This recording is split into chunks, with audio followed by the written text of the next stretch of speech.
right, y'all, so here today we are installing the 6AL2, the MSD box. Now, mind you, MSD has been making ignition boxes for I don't know how long, but of course, over time, it evolves, and there's always something better. There's always the next thing. There's always new technology. But I decided to go with the 6AL2, not the 6AL2, what do they call that thing? Programmable. Not the 6AL2 programmable. Now, here's why. I figured that, you know what? By the time I actually do getting into power adders where I'm going to have to control the timing, I'm probably going to be running a Holley at that point. So I'm like, you know what? Let me just spend the money and get the 6AL2 because the 6AL2 has the built-in two-step, which is, it's fantastic to have because it helps you as far as being consistent, and it goes hand in hand literally with the trans brake. I don't have a trans brake yet, but eventually I will have one. So that's why I chose to just go with the 6AL2 for now, because it's going to get me by for a while. So one of the things that I did try to do is I tried to actually move my overflow reservoir for the coolant, and I was hoping that I was going to be able to put it over on the passenger side and work it in along with the new overflow tank. It's a lot smaller, looks better, and it takes up less space under the hood. Me personally, I just think that having less clutter under the hood just makes it look that much better up under the hood. But that's a personal preference. Didn't work out that way, as you guys are going to see. I ended up going with the original plan that I had a long time ago, and that was to actually replace the cruise control that didn't work, that was under the hood on the firewall, replace it with the 6AL2, and that's where it is now. So one of the things too is that it's a safe place that you can still drill into the firewall. Now mind you, I don't like to put too many holes into the firewall, and if I do, I would like for them to be small. So that's one of the safe places that you can do it at, because when you're doing it there, you already had a component there that was going through the firewall. So I highly doubt that anything else on the opposite side is something that's going to get punctured and actually cause a problem. So that's one thing when going to your firewall you definitely want to keep in mind and you want to think about. Now, on the other hand, I definitely did. I had a mini heart attack, absolutely, when it came to the other side, because it wasn't until after I did it that this crossed my mind. And I'm like, oh no, did I just stab my condenser, or did I just stab my heater core? That would have sucked. But I didn't. It actually came out cool, because once again, this is another spot where something was mounted, and it was the previous overflow tank, but that was mounted a little higher. So this time I had it mounted kind of below, and I opened up the glove box, kind of looked at how it lined up with something on my dash as a reference, and then got out of the car, looked at that same reference under the hood, and I'm like, okay, you know what? I'm actually in the clear, I'm good to go. And I know for a fact now I'm fine, because AC still works, heater still works, I have no leaks, good to go.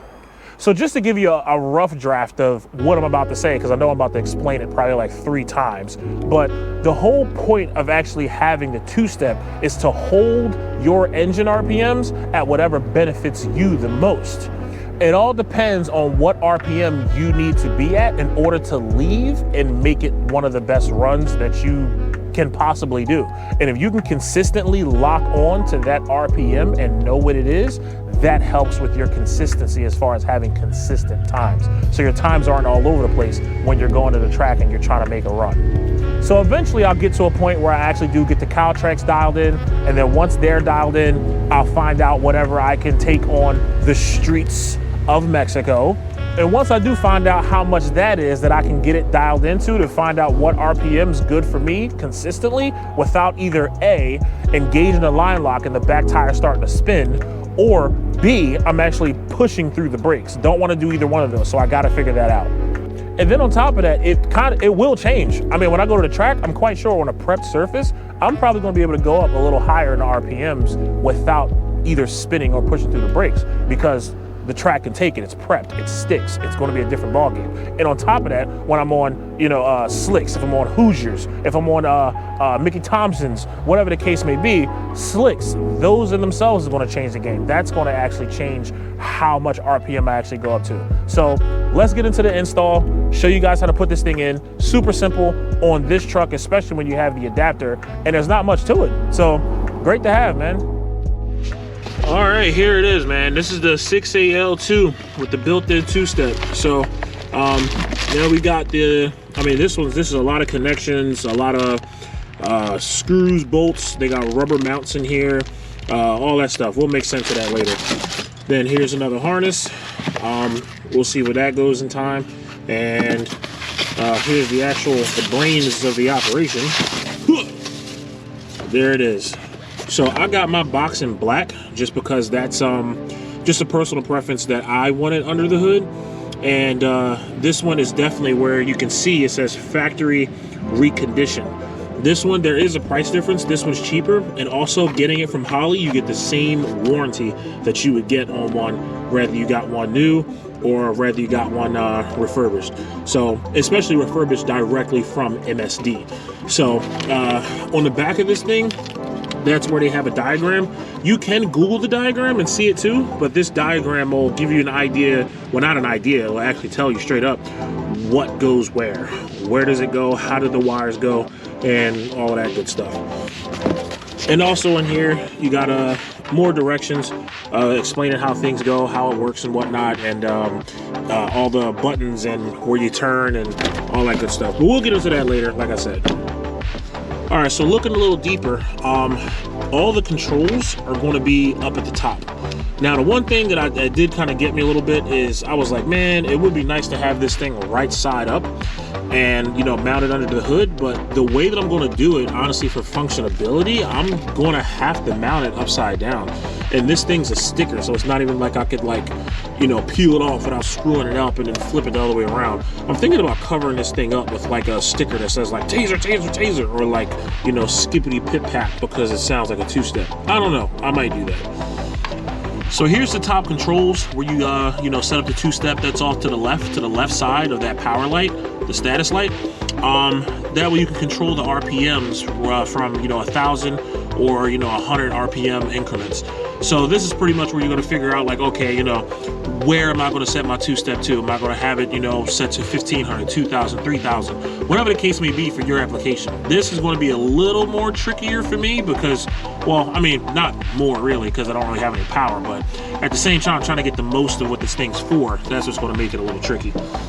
And to the right-hand side, we have the also the rev limiter. So this is pretty much what's going to set your top, like, max RPM. So that way you don't rev over that, even while you're, you know, driving, making a pass, or just regular driving, whatever you want to do. So if I wanted to set it to where as though I know my motor, I don't want to go anything above 6,000, or let's just say 7,000 RPM, I would set this to 7K. So that way, anytime my motor got up to that point somehow, it would make sure that it doesn't go over. But over here with the two-step, you know, it's a whole nother story. That's just temporary when you're actually holding whatever button or switch or lever you have.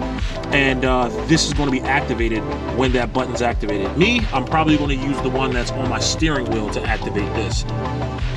Okay, so for me, I deleted my cruise control long ago because it didn't work. And if I play my cards right, the thing is, I know that the cruise control was previously mounted here, so this should definitely be a safe zone for me to, you know, run some self-tappers through if I have to. I don't really like to make too many holes in the firewall if I can help it, or to add any additional ones, and if I do, I try to keep it small. Also, you got to be conscious of what's on the other side. But this absolutely here should be a safe zone for putting this thing in. So what I have to do, like I said, it would have been fantastic if I could have, like, had this thing, you know, marked, well, not marked, but mopped up, sitting somewhat like this. So that way, you know, it's, you know, the letters read, you know, looks good and all that crap.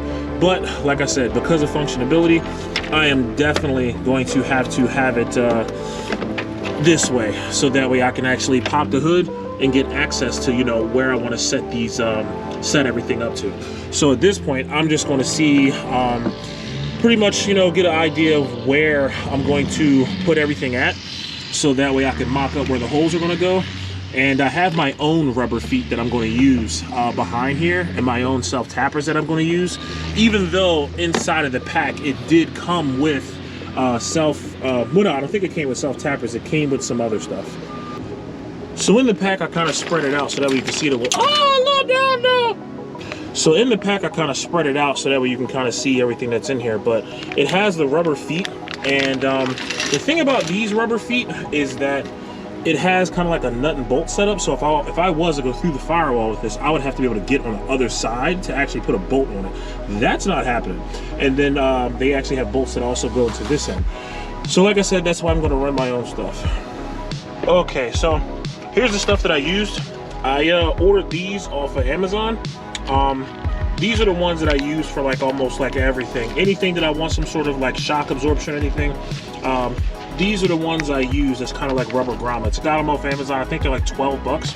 And just real quick, me rushing. I mean, it does kind of work out, but this is the self tappers that I got. They're stainless actually.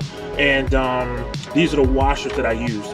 So with all three of these being here, that's pretty much what I put through on the top here. So that way I could have like some space from the firewall, and also this thing won't be jolting around and shaking when hitting potholes and whatnot. I'm going to put another one over there on that side. I was hoping that that other hole behind there lined up. It's pretty close, but not close enough. And on top of that, these bolts that I bought like just fit in the hole of the 6AL too. So I can't really go any bigger in diameter as far as these self tappers go. So it'll just be one more small hole up top and another grommet, and that'll be it as far as mocking it up on the wall. So now, like this wiring goes, you won't really use all the wiring that comes with this. I mean, it looks horrible now, super wire spaghettied up, but you have the thickest black wire that's on there, and the thickest red, that right there, and they tell you these are the positive and the negative. They say, I believe, go straight to, you know, battery, I guess, if you can, but right here is literally where the main power comes straight from the battery to the fuse box. It's actually back here. I mean, I'll show you more of that in a bit, but matter of fact, I could probably just pop this off real quick. But yeah, there's the bolt right down there. Just gotta loosen that up, add the power to it, and I mean, the possibilities are endless as far as grounds around here. So of course I'm definitely going to make sure I find a solid one. So other than that, we got some more wires here. We're going to get into where these go soon. I'm going to have to show you the adapter though for that. And this one that's kind of in a sheathing, and there's two wires coming out of this main sheathing. This is going to go over toward the coil. I'm quite sure that that's where this goes, and it taps in with the adapter that makes it easy to plug on to these Vortec motors.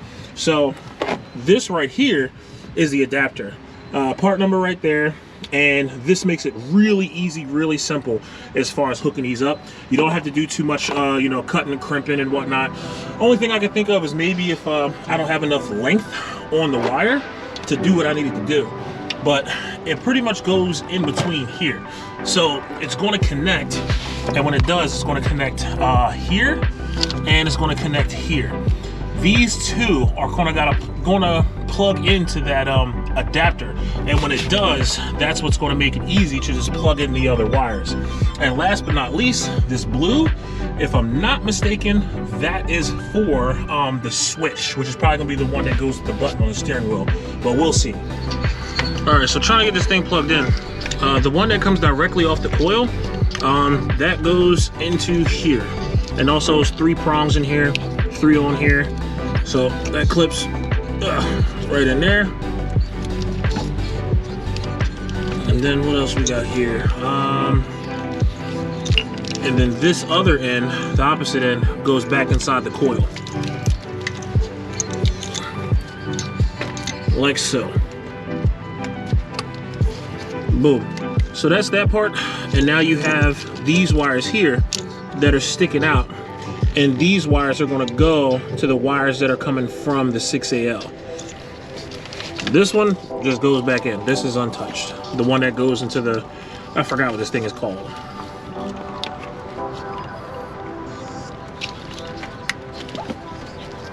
All right, y'all, a bit of a fast forward here. I mean, it was actually nowhere near as bad as I thought it was going to be. And honestly, I didn't expect it to be bad, but at the same time, I figured, I'm like, all right, you know, wiring sucks. But it was pretty simple. And honestly, the other part that I got, the harness to plug into the ignition, that made things a bit easier, saved me a little time as far as splicing into it. But honestly, you probably could do it without so much effort. and save a couple money, because I mean that harness is like 60 bucks or maybe 50 something around there, that harness is. But it makes it to where as though the plug and play is that much easier. And on top of that, because of the way this thing is set up, you don't really have to connect to everything. You're going to be left with a lot of leftover wiring and stuff when installing it on this vehicle, because there's other vehicles you can install it on because it's a universal part, but they give you everything that you could possibly need depending on what type of setup you have. Whether you have a newer single connection coil, or you might have the older HEIs, or you might have the really early stuff, they have everything that you need to adapt it to that. So I'll show you up under the hood like pretty much where everything went. Okay, so to keep it simple, I kind of showed you guys earlier where I was trying to mock it up at, and it worked out. Hood closes, it doesn't touch, it worked out perfect. So the one thing for sure when it comes to connections, I actually have for the ground wire, it's connected back there onto pretty much that bolt that's holding this bracket on. Now I did get a wire brush back there, clean it up, and use like a test light just to see like how good of a ground it was, and it's pretty solid and it works. I've already tested it out. As far as the positive goes, that didn't have to go far for me, because I literally just attached it on to that positive. Now they do say like, oh, you can go straight to the battery, great, but if you can't, they definitely say you can use a junction and be absolutely fine. So this is a straight positive that's always positive coming from the battery that comes right over here to this junction. Now here's as far as the wires go that actually gets used. So I hit them, so it's kind of, it'll be a little bit of a bugger, but look. So there's the blue wire. That blue wire actually runs behind it because of the grommets that I have. I have that space off the wall and, you know, absorb the shock. That runs down under and through a hole I have in my firewall. That's the trigger wire to activate the two-step. Then, of course, like we said, you're positive, you're negative. And the only other wires that you're using is these wires that I taped together that lead over to the coil. Now, when it comes to these wires, there's a pair, and it's a black and it's an orange wire that are inside of here. They're paired together for whatever reason. And then these other two wires, this red and this white, these two here are separate, but they all go over to the coil. So over here, looking at this connection, like I said, I mean, this thing makes it pretty easy, because all it is literally just matching the color with the color. So your white goes to the white, your red goes to red, and same thing here. Your orange goes to orange, and your black goes to black, and that's literally it. So I mean, before I button this up too much, I wanted to show you guys actually what wires went where before I wrap this up in like some black nylon braided loom and, you know, route it neatly over the firewall. Only other wires that are involved here that you can see, there is a blue wire. I'm sorry, it's a white wire with a blue stripe. We don't use that. And there's also a gray wire. That gray wire you can use because you can run it to a tack and it will run your tack. So I mean, if I decide, which I absolutely am, to get a big obnoxious tachometer with a shift light, I can just run it off of that and be perfectly fine. Now, as far as the other wires go, I pretty much wrap them up, tape them together, and I have them behind the box, that space that I have back there. And just got them there so you can see them, but I'm going to tuck them up. Those will be hidden, and that's pretty much the best I could come up with as far as, you know, hiding the wires. So once I tuck those away, wrap these in a loom and run them across the firewall, looks pretty neat. And I mean, I'll call that a done deal. Okay, so here's the setup on top of these things. These here, all right, so here's the setup on top of these things. Now, all of these here are, they're actually grommets. I thought that they were like rubber coated knobs that you twist with your hand, but no, they're grommets. The actual knobs themselves are underneath the grommet. So this actually comes with the kit. It's like a, this is what you're going to use in order to turn the knobs in here to set it where you want to set it. So just to give you a quick example, I'm going to just pop this up and that comes out. Now, once you do pop this out, let's see what it looks like inside. So there's the dial.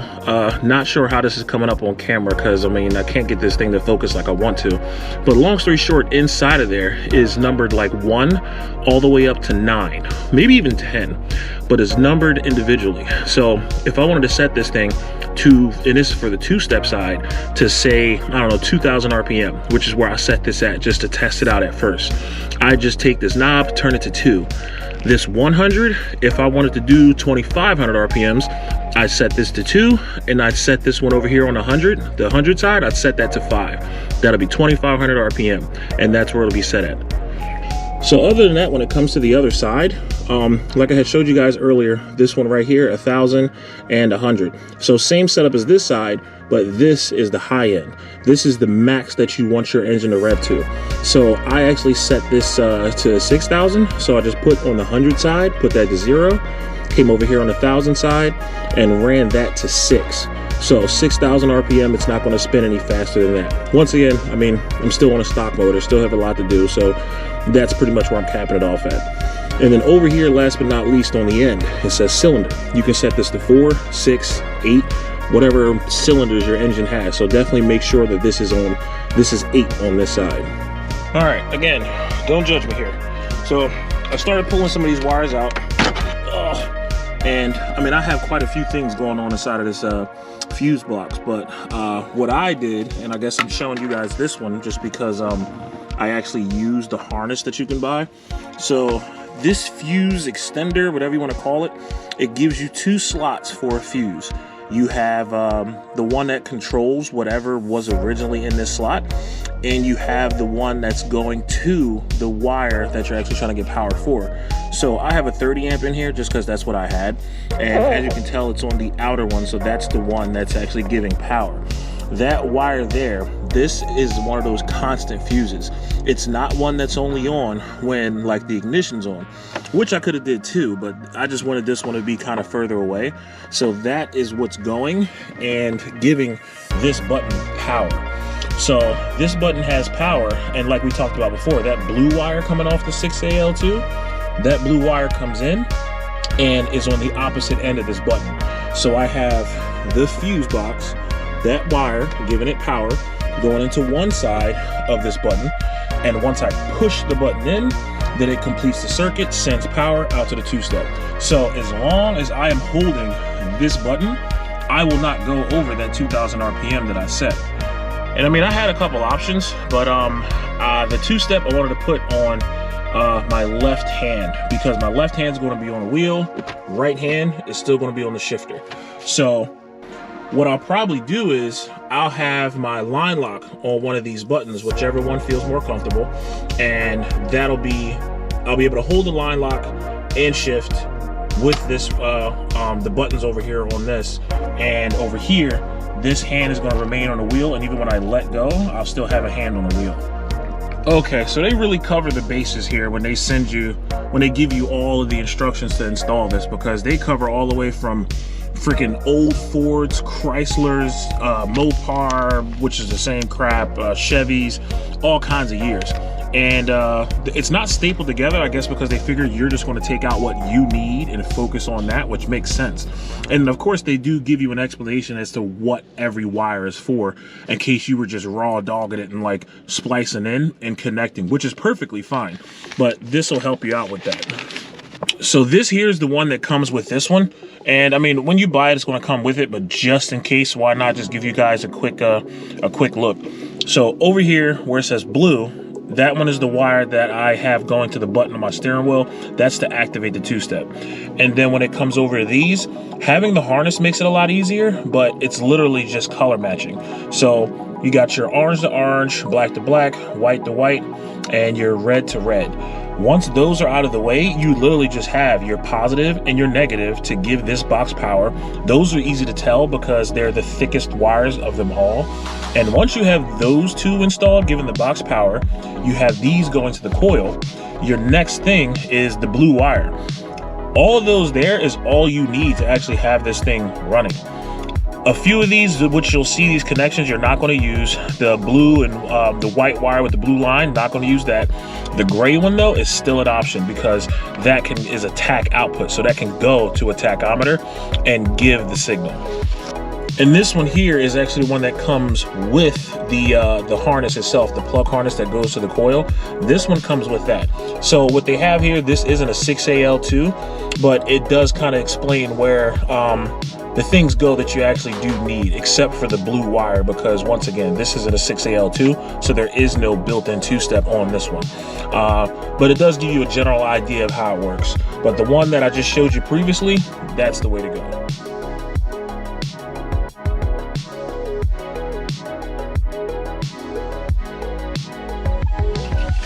All right, so I'm gonna start it up for y'all. Let's see what it do.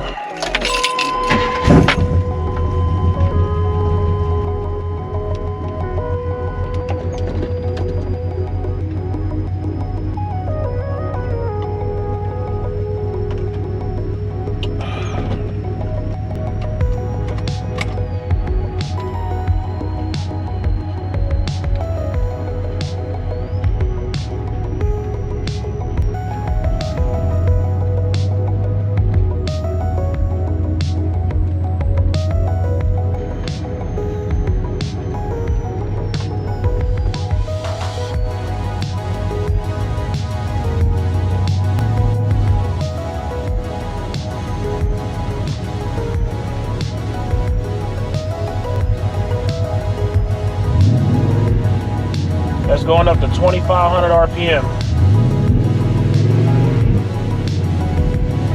All right, now let's see what happens.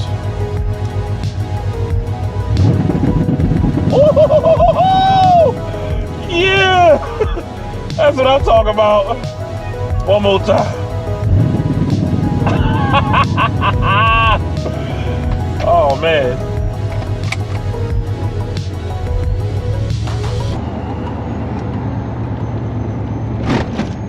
All right, so the whole point of even when it comes to this, I mean, like I explained before, when you have a two-step setup, you can choose what RPM you want to launch at. So I don't have a trans brake yet, and a lot of people, I mean, you can wire this button up to turn on and trigger multiple things. This button can turn on your freaking, it can engage a two-step, it can engage your line lock, and it can engage your trans brake. And that's just like, you know, the main things that you really would use it for. But in my case, I don't have, I mean, I have a line lock, but I just have to install it. And that I'm probably going to just have on a separate button for now. And that's pretty much all I have at the moment. So in my case, what I'm going to have to figure out is, and of course, that's going to be a difference between the track and the street. I'm going to have to figure out what my truck is going to hold before the back tires actually starts to spin, and that's when the line locks on, because the rear tires are going to be free. I have to figure out at what point is it either, like I said, going to spin, or when my car is going to push through the brakes. So that's something that I'm going to have to figure out. And then when I'm at the track, especially if it's prepped, I'm probably going to end up being able to hold more RPM before I either spin tires or before I push through the actual brakes. So that's the whole goal here, to try to figure that out, because if I can leave the same every time, my times will be consistent. All right, so that's it on the install. I mean, it's going to be kind of a ways away from now before I can really get everything dialed in. And I mean, it's all part of a bigger picture.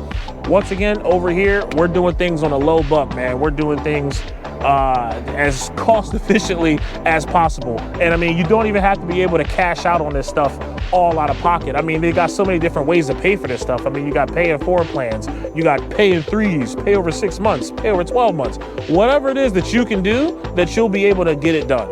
So hopefully this helps you guys out and actually explain what the thing's for, and you'll see it in action, but that's not going to be on this video. That's going to be something else. And it'll kind of make more sense, especially for the guys that are really new to this. But once again, you're going to have the guys who've been doing this forever, and this is not for you if you're not interested in the beginning of the journey. Some people forget that, but we're going to keep it pushing on to the next thing, and go from there, man. But until the next one, I'll see y'all the next time. Peace.